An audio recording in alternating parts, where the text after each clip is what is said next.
ನಮಸ್ಕಾರ ಸ್ನೇಹಿತರೆ, ನಾನಿವತ್ತು ಗೋಧಿ ದೋಸೆ, ಈರುಳ್ಳಿ ಪಲ್ಯ ಮಾಡ್ತಾ ಇದ್ದೀನಿ. ಗೋಧಿ ದೋಸೆಗೆ 2 ಬಟ್ಲು ಗೋಧಿ ಹಿಟ್ಟು, 1 ಬಟ್ಲು ಅಕ್ಕಿ ಹಿಟ್ಟು ಹಾಕಿ ಅರ್ಧ ಗಂಟೆ ಮುಂಚೆನೇ ನೆನೆಸಿಟ್ಟಿದ್ದೀನಿ.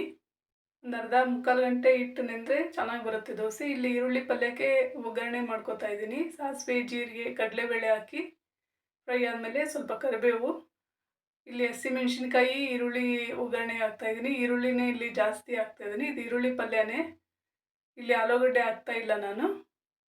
ಚೆನ್ನಾಗಿ ಫ್ರೈ ಆಗಬೇಕು ಈರುಳ್ಳಿ. ಆಮೇಲೆ ಸ್ವಲ್ಪ ಉಪ್ಪು ಹಾಕ್ತಾ ಇದ್ದೀನಿ. ಉಪ್ಪು ಹಾಕಿದರೆ ಈರುಳ್ಳಿ ಬೇಗ ಬೇಯುತ್ತೆ. ಈರುಳ್ಳಿ ಬೇಯಿಸ್ಕೊಂಡ್ಮೇಲೆ ಸ್ವಲ್ಪ ಅರ್ಧ ಬೆಂದ ಮೇಲೆ ಟೊಮೆಟೊ ಹಾಕ್ತಾ ಇದ್ದೀನಿ. ಒಂದು ಟೊಮೆಟೊ ಜೊತೆಗೆ ಸ್ವಲ್ಪ ಅರಿಶಿನ ಹಾಕ್ತೀನಿ. ಸ್ವಲ್ಪ ಮೆತ್ತಗೆ ಬೇಯಿಸ್ಕೊಂಡು ಇದಕ್ಕೆ 1-2 ಸ್ಪೂನ್ ಹಸಿ ಕಡಲೆ ಹಿಟ್ಟು ಹಾಕ್ತಾ ಇದ್ದೀನಿ. ಪ್ರತಿ ಸಾರಿ ಆಲೂಗಡ್ಡೆ ಪಲ್ಯ ಮಾಡೋ ಬದಲು ಇದು ಚೆನ್ನಾಗಿರುತ್ತಿದ್ದು. ಹಸಿ ಕಡಲೆ ಹಿಟ್ಟು ವಾಸನೆ ಹೋಗೋ, ಸ್ವಲ್ಪ ಹಸಿ ವಾಸನೆ ಹೋಗೋ ತನಕ ಫ್ರೈ ಮಾಡ್ಕೋಬೇಕು ಈರುಳ್ಳಿ ಜೊತೆ. ಆಮೇಲೆ ಒಂದು ಅರ್ಧ ಮುಕ್ಕಾಲು ಕಪ್ ನೀರು ಹಾಕ್ಕೋಬೇಕು. ನಮ್ಗೆ ಅದು ಗೊತ್ತಾಗುತ್ತೆ ಗಟ್ಟಿ ಎಷ್ಟು ಬೇಕು ಪಲ್ಯಕ್ಕೆ ಅಂತೇಳಿ. ಮಿಕ್ಸ್ ಮಾಡ್ತಾ ಇರಬೇಕಿದೆ, ಇಲ್ಲಾಂದರೆ ಗಂಟಾಗಿಬಿಡುತ್ತೆ ಹಿಟ್ಟು.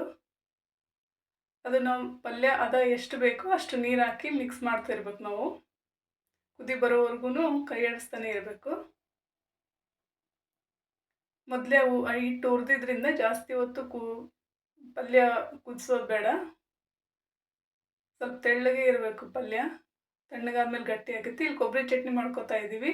ಕೊಬ್ಬರಿ ಚಟ್ನಿಗೆ ಹಸಿ ಕೊಬ್ಬರಿ, ಪುಟಾಣಿ, ಹಸಿಮೆಣಸಿನ್ಕಾಯಿ, ಶುಂಠಿ, ಬೆಲ್ಲ, ಉಪ್ಪು ಹಾಕಿ ಮಿಕ್ಸಿ ಮಾಡ್ಕೊತಾ ಇದ್ದೀನಿ.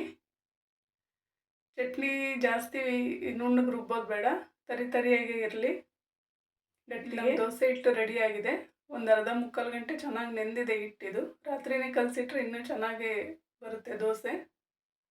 ಹಂಚಿನೂ ಕಾದಿದೆ. ಇವಾಗ ದೋಸೆ ಹಾಕೋಣ. ದೋಸೆ ಇದು ತುಂಬ ಕ್ರಿಸ್ಪಿಯಾಗಿ ಬರಲ್ಲ, ಸ್ವಲ್ಪ ಸಾಫ್ಟಾಗಿರುತ್ತೆ.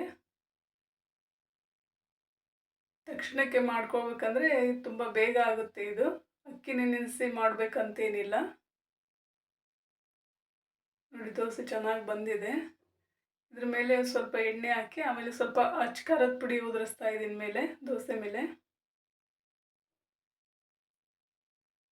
ಸ್ವಲ್ಪ ಮೇಲೆ ತುಪ್ಪ ಹಾಕಿ ದೋಸೆ ಚೆನ್ನಾಗಿ ಬಂದಿದೆ. ನೋಡಿ, ಈರುಳ್ಳಿ ಕಡಲೆ ಹಿಟ್ಟಿನ ಪಲ್ಯ ಗೋಧಿ ದೋಸೆ ರೆಡಿಯಾಗಿದೆ ಇವಾಗ.